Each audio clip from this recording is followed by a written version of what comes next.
فاسألوا أهل الذكر إن كنتم لا تعلمون۔ علماء و عوام میں حائل خلیج دور کرنے کی ایک منفرد کاوش۔ بسم اللہ الرحمن الرحیم۔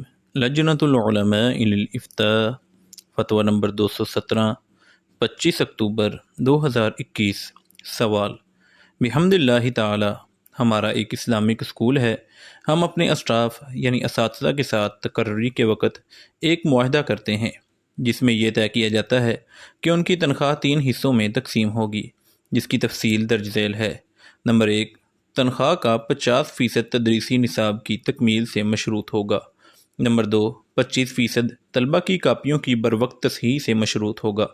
نمبر 3 اور بقیہ 25% تدریسی سال کی تکمیل سے مشروط ہوگا۔ مثلاً اگر استاد رواں تدریسی سال مکمل کیے بغیر درمیان میں ملازمت ترک کر دے تو اسکول 25% تک تنخواہ کاٹ سکتا ہے۔ معاہدہ میں اس شق کو شامل کرنے کی وجہ یہ ہے تاکہ اساتذہ ملازمت کے ان اہم ترین امور میں کوئی کوتاہی نہ کریں، کیونکہ ان میں کوتاہی سے طلبہ کی تعلیم پر بہت برا اثر پڑتا ہے۔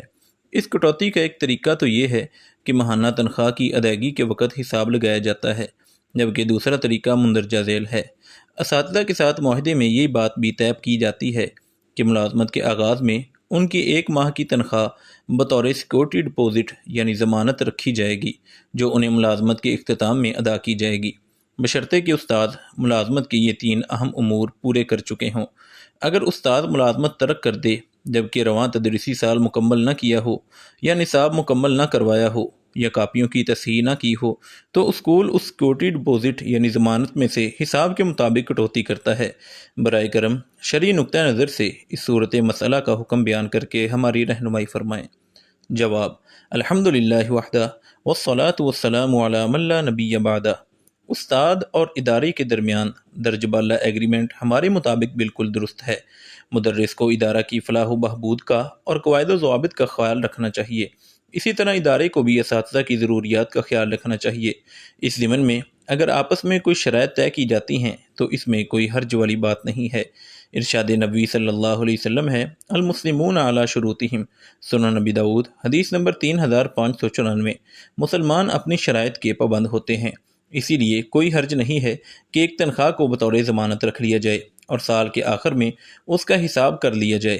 اگر استاد نے سال کا دورانیہ مکمل کیا، ساتھ سلیبس بھی مکمل کر لیا اور کاپیوں وغیرہ کی تصحیح بھی کی ہے تو اس کے ساتھ ہی اس کو وہ تنخواہ دے دی جائے۔